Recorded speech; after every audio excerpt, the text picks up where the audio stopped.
There we go. Yes, there's recording in progress. Hello, Anne Jackson. Hello, how is that from? There is a recording in progress. Yes, lovely to be here.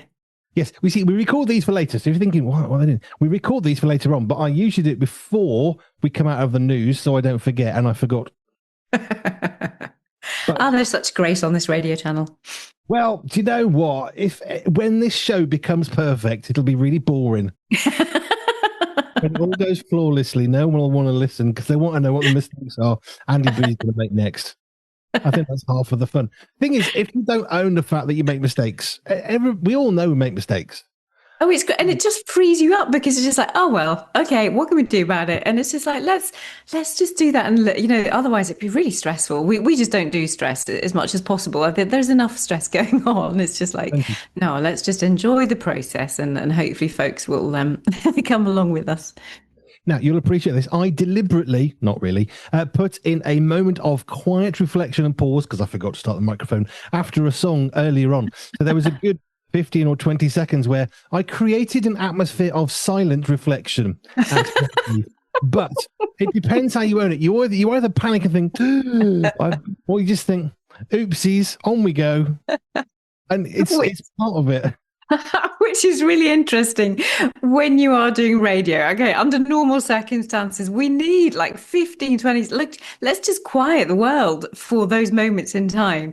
Kind of like a bit disconcerting, perhaps, for those who are listening, expecting something. But I'm sure that was fascinating. It'd be interesting to see how much more attention they actually paid to you when you came back again, rather than it just being a general. That's the thing about noise and auditory processing. Not saying that the radio is noise, but just audio input. Auditory input going into your ears, when it's there all the time, your brain habituates. That's one of our words, where it's kind of like the brain gets used to it and it switches off a little bit. It's only when something different happens that we focus attention back onto something. So that would have, I think, it'd be interesting to see what your listeners were saying. Did they actually pay more attention to you when you went quiet? Because they were thinking, this is out of the ordinary, this is different, and then paid more attention to you when you then came back in again. And that actually, maybe you should try that as a ploy every now and again. I don't know if ploy is the right word, but yeah. Ordinarily, because what people hear from us is about 7 to 10 seconds after we say it. Normally what happens is there's a silence. The office hears the silence, and I hear the footsteps running up the stairs and think, oops, microphone. So normally by the time they've got upstairs, I've fixed the problem. And anybody listening who might be thinking, do I need to email in? It starts again, you see, but they weren't listening to me today. They were doing something different, which is fine. But it just means I didn't quite get that early warning. It was a good 20 seconds. And it's not like there's no visual clues. There's a little thing going up and down as I talk. So I can see the little meter, the sound thing going up and down. And it wasn't. But the green light was on. And that was enough for me to think, off we go. Oopsies. Hey, look, mistakes are part of life. We have to accept it. I mean, actually, there you go. There's a good topic for today. I honestly never know where we're going to go, where we begin. I don't make plans for interviews. People say, oh, can you research this? No. Why? It's boring.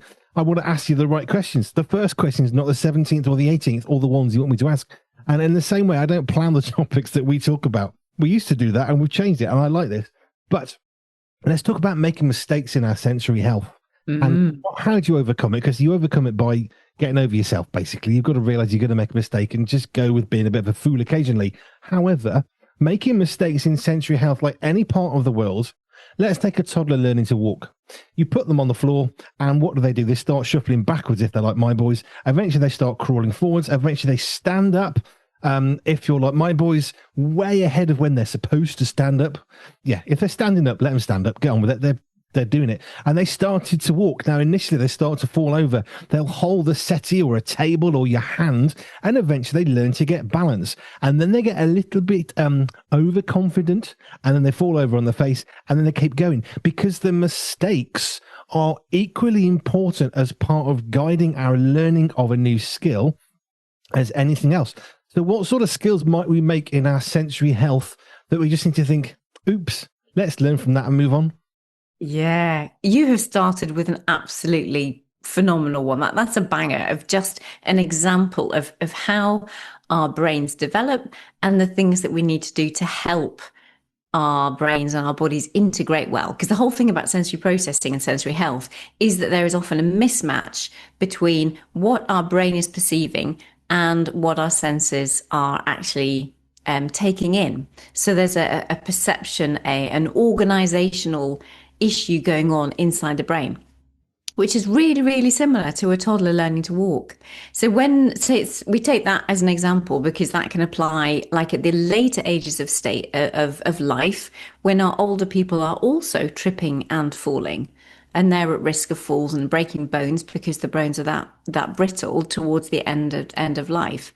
But if we use the same principle, what you are doing and what that child is doing is getting all the information from muscles and joints, which is our proprioception, our vestibular system, which is that movement and gravity, which way up am I, how am I falling, so that if over time, as a child falls, whether it be falling off a bike or just learning to walk, there should be a reactive extension. That's when the arm goes out to save themselves. That is an instantaneous, phenomenally quick integration of the vestibular system and the proprioceptive system, that the brain realizes that it is moving, and it automatically fires off the muscles for a motor response. Right, I've got to stick my hand out, otherwise I am going to face plant and I'm going to hurt my nose, I'm going to break my nose. So it's that development of getting those senses integrated that is such a powerful part of our development and looking after ourselves. So that if you are at risk of falls at the end of life, one of the best things you can do is actually treat your vestibular system.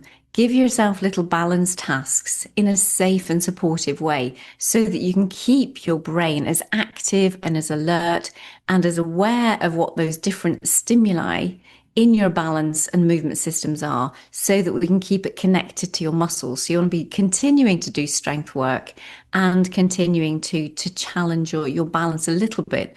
Otherwise, we go downhill and we are so much more prone to falls and breaks. So let's use that example of being a little toddler, the importance of that practice, because that is how we get an adaptive response, which is one of those key words in my field, is that's exactly what we want to happen. We want a child to realize, oh, that wasn't great. I made that mistake, or I fell over, or I bumped into something. And therefore your brain learns to feed back. It assimilates, it gets together all of that information and feeds back and thinks cognitively, without being really conscious of it, but it thinks, all right, how did my body do that? I'm going to do it slightly different the next time. And that is how children actually move from bum shuffling to crawling or to walking and walking well and running well rather than tripping over all the time.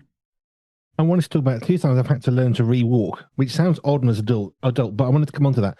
But one of the things that struck me was nature often teaches us how to do better engineering. And there's, I think it was one of the US strategic bombers that's like almost invisible on radar. What did they do? They looked at a bird's shape and they copied it.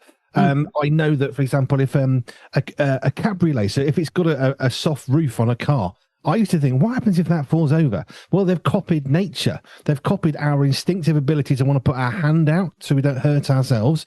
If the car goes over so much rotation, there's a bar normally that sticks at the back of the car as a solid bar that creates a nice, safe environment for you. So you're not going to get crushed as the car flips over. That's using nature in a good way.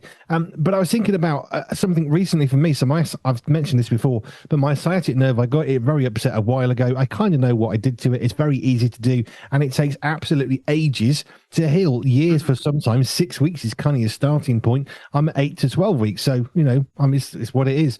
But I've taken to mowing the lawn, which should be a problem because walking is bad and the grass is not level at all. But by holding the mower, I can walk much better and much further and exercise the leg, which is what it needs, which is the one thing you don't want to do through the pain.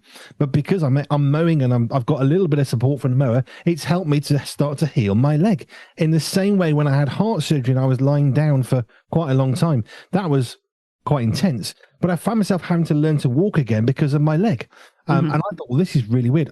I'm in mid-40s. I don't know how to walk. What's going on? Well, it's because I had to walk around my leg. I had to walk around my heart, and I was very nervous. That nervousness translated to walking badly. And before long, I realized every time I took a step, I was scuffing the back of my feet, which I've never, ever done, quite hard. And I suddenly realized what I was doing and I had to force myself to stop walking that way. And I had to relearn to walk once again.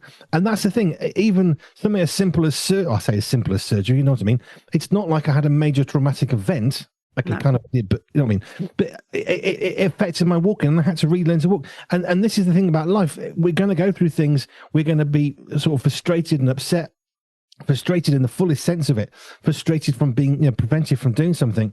And like the toddler learning to walk, you have to learn again. They put their hand out. One of the reasons why older folk will break their arms is because they put their hands out instinctively. And actually what they need to do is to learn to roll, much less damage. But to learn to roll is quite complicated. Sticking your hand out to protect your body, that's instinctive. And that's fine when you're 3 foot tall. When you're 6 foot tall, now you're going to break something. Mm-hmm. Mm-hmm.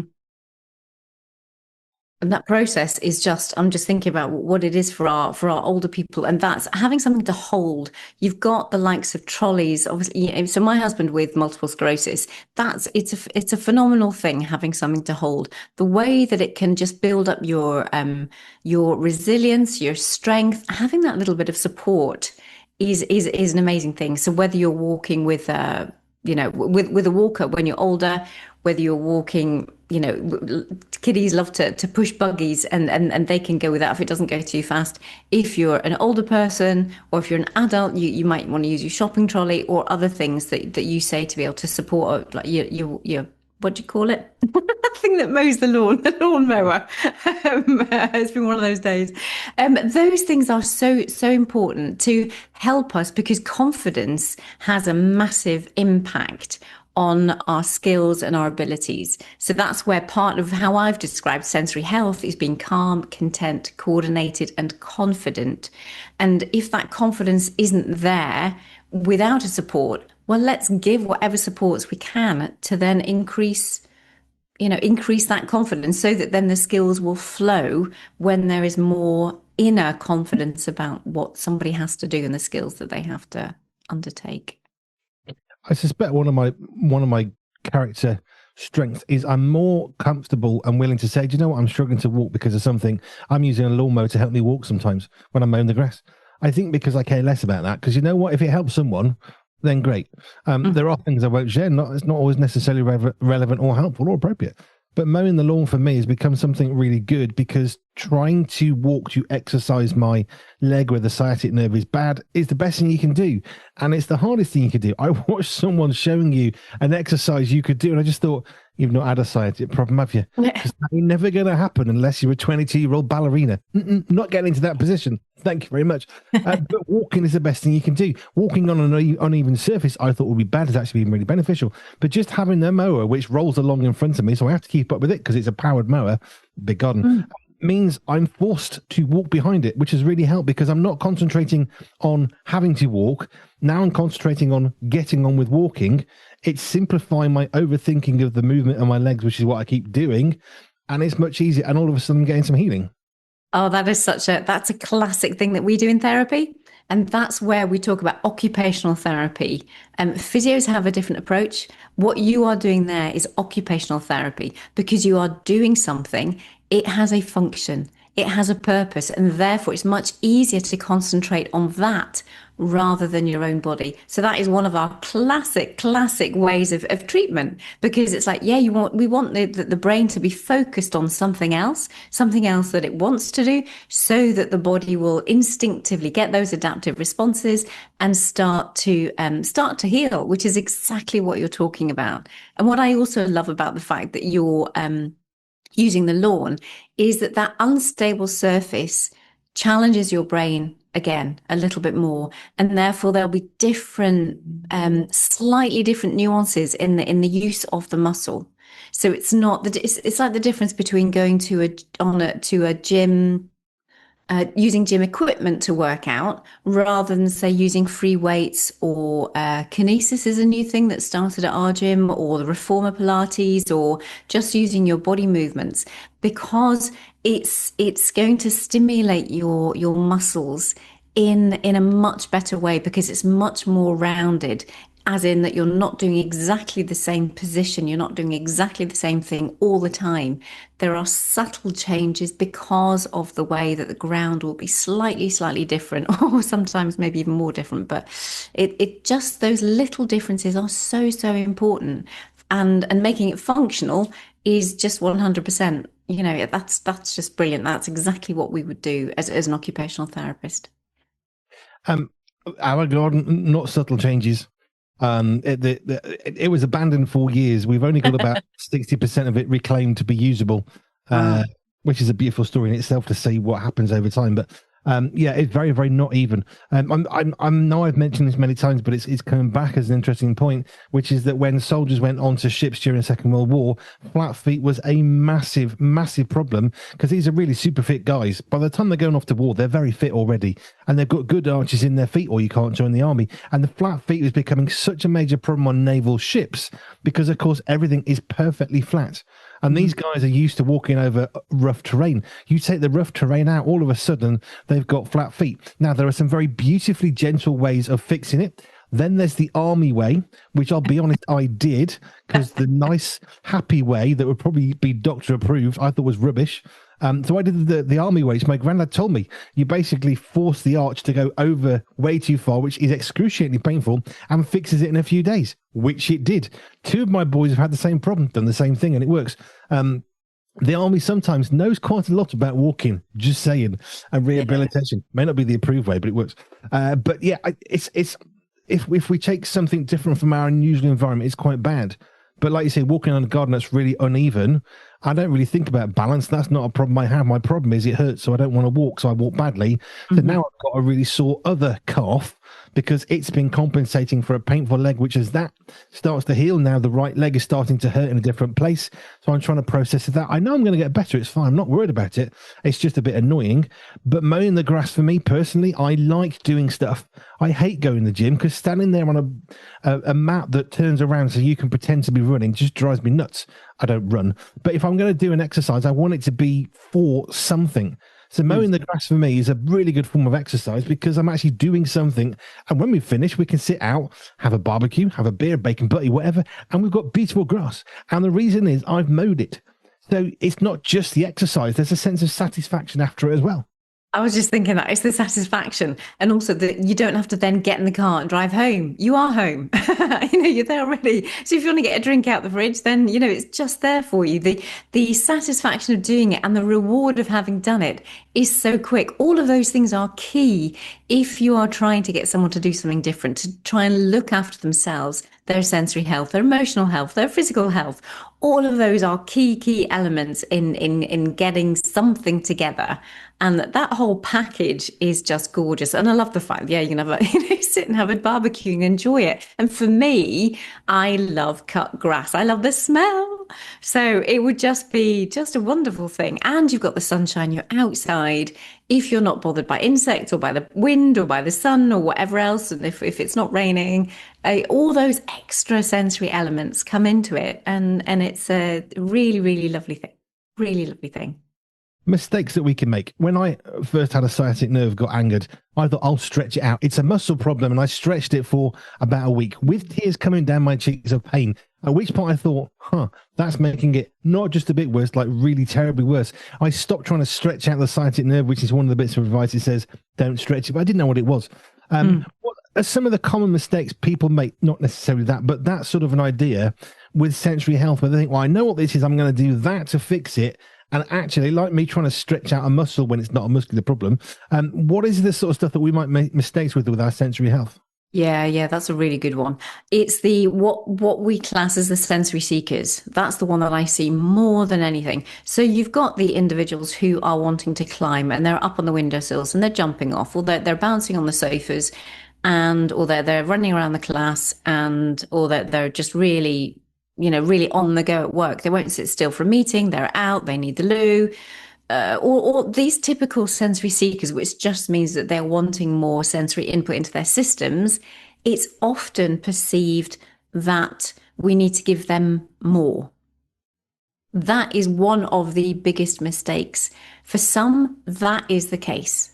For some, they have not filled their sensory tank and therefore they need to get more input. They need more muscle work, they need more movement, they need more of whatever it is in order to fill up their tank. That's the only way I can think of doing it.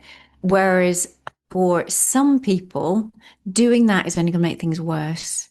That is one of the biggest mistakes, that we need to actually pull back of giving them the intensity of that movement and have a look at what else is going on, because we need to treat that in a different way. And if you do it in a different way, then those behaviors stop. So there's there's really two ways of going about things, and with the typical, all the Facebook stuff and all the YouTube stuff and all of that stuff, we'll be saying, oh yeah, feed them more. And I do say to some people, absolutely feed them more. Give them the right intensity of physical input, of touch, of sights and sounds and smells and so on. But the classic mistake is to do that with everybody. And that is utterly wrong, because you can make things a lot worse and a lot more difficult for other people. And we actually need to pull back and remove certain sensory input to stop the behaviors and not feed it.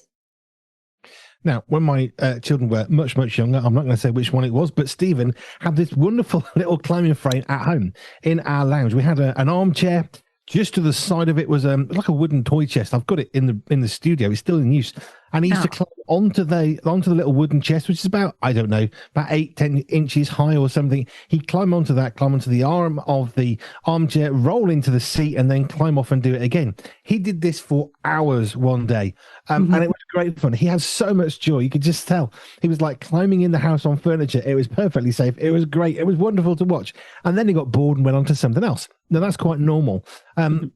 I guess one of the problems is the child that does that for several hours, but then does it for several days, because it's not actually meeting their sensory needs, I guess. And what they need is probably something more that's going to strain muscles much, much more. So that's when I guess we need to be cautious of, well, don't feed it, because that's not necessarily helping. Now you're just burning them out, perhaps physically, without actually helping them to feel satisfied they've got that sensory need, like listening to louder music. I like louder music. I like bass. I don't like too much for too long. I like heavy metal, but not all the time. So it can satisfy me for a while, and then I want something different. I actually got my family to listen to classical music. I was stunned they actually let me do it, because I actually have a joy of not just thrash heavy metal. I like classical music as well. And they listened to some, and it was different. Jo was sitting there trying not to drum her fingers and do anything, because she wanted more than the classical music could provide, but she was enjoying my enjoyment, and that's fine. But that's the thing in a family. We're going to have different desires, interests, things that satisfy me in terms of music might not satisfy somebody else, and that's okay. It is okay. And that's that lovely thing of knowing the richness of life, when we can all be who we want to be, have elements of the day when we can be free to be who we are, and there's other times when we need to just hold back and honor the other person, do what they want to do, and we have that lovely interweave of life, and respecting other people, them respecting us, having some time out, having time on our own, having time with others, and that makes a real abundant life. That's a lovely sensory healthy life. What would be one, to finish this one, what would be one mistake that's the most common that people would make trying to help themselves with their own sensory health? Doing it without an assessment, trying to figure it out for themselves when there's so much more. It's so much deeper than people realize.